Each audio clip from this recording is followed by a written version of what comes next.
Saudara, umat muslim biasanya memperingati Maulid Nabi dengan mengenang dan meneladani sosok Nabi Muhammad SAW dengan memperbanyak doa, salawat, dan mendengarkan ceramah agama. Lalu sebagai daerah yang identik dengan syariat Islam, bagaimana seharusnya momentum Maulid Nabi ini dapat meneguhkan keyakinan kita dalam menegakkan hukum Islam sebagai bagian dari keistimewaan Aceh? Untuk membahas hal tersebut, kita sudah tersambung dengan Ketua Komisi 6 DPR Aceh, Bapak Irawan Abdullah. Assalamualaikum Bapak Irawan. Waalaikumsalam warahmatullahi wabarakatuh. Iya, Bapak Irawan, hari ini kita memperingati Maulid Nabi Muhammad SAW. Dalam konteks keacehan, pesan apa yang bisa kita ambil dalam momentum penting ini, Pak? Ya, alhamdulillah hari ini kita sudah sampai ke 12 Rabiul Awal tahun 1442 Hijriah. Artinya di bulan-bulan Rabiul Awal seperti ini, mulai pada 12 Rabiul Awal ini, kita sudah kembali memperingati kelahiran baginda Rasulullah SAW yang merupakan uswah dan qudwah dalam hidup dan kehidupan kita. Tentu bagi Aceh sebagai sebuah daerah yang mempunyai keistimewaan dan khususan dalam pelaksanaan syariat Islam, merupakan sebuah momentum yang sangat istimewa pada saat-saat seperti ini, di mana kita sebagai umat muslim yang ada di Aceh tentu dalam hal memperingati kelahiran baginda Rasulullah SAW ini, selain ada acara-acara seremonial seperti zikir, doa, dan lain-lain sebagainya, tentu kita berharap bahwa masyarakat kita dalam proses pelaksanaan syariat Islam semakin baik dari hari ke hari, dari waktu ke waktu, dalam hal ini menteladani baginda Rasulullah SAW. Baik, Bapak, sesuai UU PA nomor 11 tahun 2006, Aceh memiliki kewenangan dan juga keistimewaan untuk menjalankan syariat Islam. Menurut Bapak, apa tantangan yang dihadapi saat ini? Ya, sesuai dengan UU PA, Undang-Undang Pemerintah Aceh tahun nomor 11 tahun 2006 ini memberikan peluang bagi kita untuk Aceh melaksanakan syariat Islam. Ini adalah merupakan sebuah keistimewaan dan kekhususan yang harus kita syukuri kepada Allah Subhanahu wa taala. Namun di balik itu tantangannya sangatlah besar juga, di mana harapan dengan diberlakukannya nilai syariat Islam di Aceh ini, pemahaman, perlakuan, penampilan, lifestyle masyarakat Aceh ini benar-benar diharapkan sesuai dengan nilai-nilai syariat. Walau hal ini memang perlu kepada tahapan-tahapan, tidak semudah untuk membalikkan telapak tangan. Ada tantangan-tantangan yang lain, mungkin pihak-pihak luar yang kadang-kadang dalam tanda kutip kurang senang dengan syariat Islam, mereka akan mencari ataupun akan menilai kelemahan yang ada dalam proses pelaksanaan syariat Islam. Dan ini merupakan tantangan juga. Belum lagi kalau seandainya ada oknum mulai daripada pejabat masyarakat kita yang berperilaku tidak sesuai dengan perilaku syariat, itu menjadi sebuah catatan merah bagi mereka, catatan hitam yang itu seolah-olah kesannya memberikan dampak buruknya nilai-nilai syariat Islam. Padahal itu adalah perilaku yang dilakukan oleh orang yang kadang-kadang bisa jadi belum memahami secara komprehensif terhadap nilai-nilai yang ada dalam syariat Islam. Iya, baik Pak, terlepas dari tantangan yang dihadapi, apakah secara regulasi isu-isu syariat Islam di Aceh seluruhnya sudah memiliki payung hukum, Pak?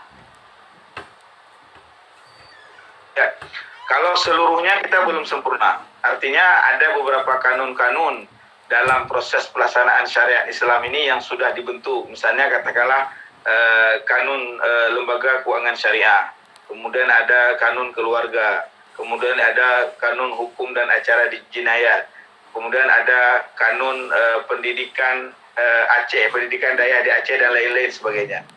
Namun regulasi-regulasi ini tentu kadang-kadang ada kendala terhadap kurangnya sosialisasi yang dilakukan, sehingga masyarakat belum memahami secara sempurna apa yang menjadi sasaran kepada misalnya katakanlah seperti contoh lembaga keuangan syariah LKS.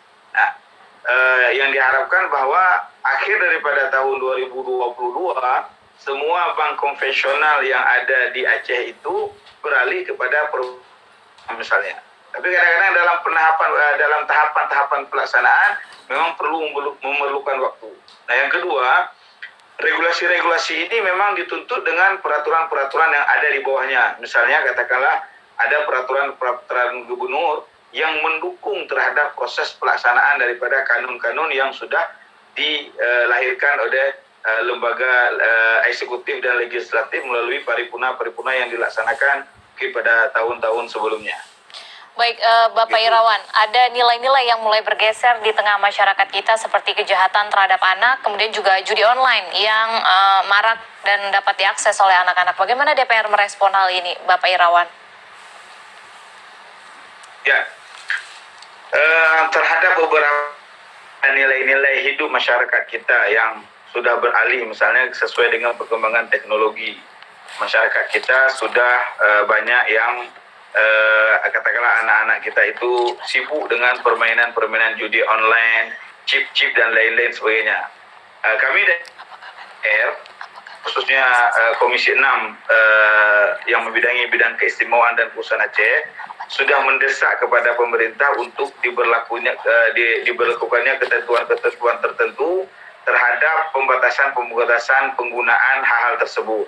Misalnya katakanlah pemblokiran terhadap beberapa situs-situs, kemudian juga game-game yang jelas telah merusak mental anak-anak kita. Baik. Baru-baru ini juga gimana? Baik, kira-kira apa yang akan dilakukan ke depannya, Bapak Irawan, terkait dengan hal ini? Ya, ke depannya begini. Ya, pihak Majelis Permusyawaratan Ulama Aceh (MPU) Aceh itu sudah memberikan warning kepada pemerintah dan tentunya kepada kita semua terhadap pelaku-pelaku ini sebenarnya sudah bisa dihukum hukuman-hukuman yang sesuai dengan nilai-nilai syariat Islam. Katakanlah misalnya dalam pemahamannya ada hukum ta'zir, baik itu dicambuk misalnya pelaku daripada anak-anak dan orang yang menjual chip tersebut, karena pemerintah terhadap warung-warung kopi yang menggunakan wifi itu harus memberikan peringatan dan teguran supaya anak-anak yang masuk ke dalam warung kopi ini menggunakan wifi itu sesuai dengan yang dibutuhkan, bukan terhadap katakanlah game-game dan lain-lain sebagainya. Ini salah satu desakan-desakan yang disampaikan dan yang kita tampung daripada pihak masyarakat untuk khususnya disampaikan kepada pemerintah. Kalaupun belum ada kanun yang mengatur secara khusus terhadap persoalan ini, saya pikir pihak gubernur misalnya dalam hal ini eksekutif bisa melahirkan peraturan gubernur terlebih dahulu untuk menangkal supaya hal ini jangan semakin meluas dalam kehidupan masyarakat dan anak-anak kita yang ada di Aceh. Baik, terakhir Bapak Irawan, bagaimana harapan Anda di momentum Maulid Nabi hari ini untuk kedepannya di Provinsi Aceh? Ya, harapan kita bahwa dengan momentum Maulid Nabi pada tahun ini tentu kita berharap bahwa pengetahuan kita, keilmuan kita, pemahaman kita terhadap kehidupan baginda Rasulullah SAW semakin mendalam dan semakin baik kita kaji, bukan hanya secara seremonial saja, tapi ada nilai-nilai perjuangan, ada nilai-nilai pendidikan, ada nilai-nilai kebajikan dalam proses pembinaan yang ditampilkan ataupun yang ditauladani oleh baginda Rasulullah SAW bisa menjadi tauladan kita dan kita semakin dekat dengan baginda Rasulullah ketika kita memahami nilai-nilai kehidupan baginda Rasulullah dalam keseharian, mulai daripada beliau lahir sampai beliau wafat itu meninggalkan tauladan-tauladan yang baik di dalam kehidupan kita. Inilah harapan kita semuanya. Iya. Baik, terima kasih Pak Irawan Abdullah, Ketua Komisi 4 DPRA Aceh yang telah bergabung bersama kami melalui Zoom membagikan informasi mengenai momentum perayaan Maulid Nabi Muhammad SAW untuk dapat selalu meneladani sifat-sifat beliau. Terima kasih Pak Irawan. Baik, sama-sama terima kasih.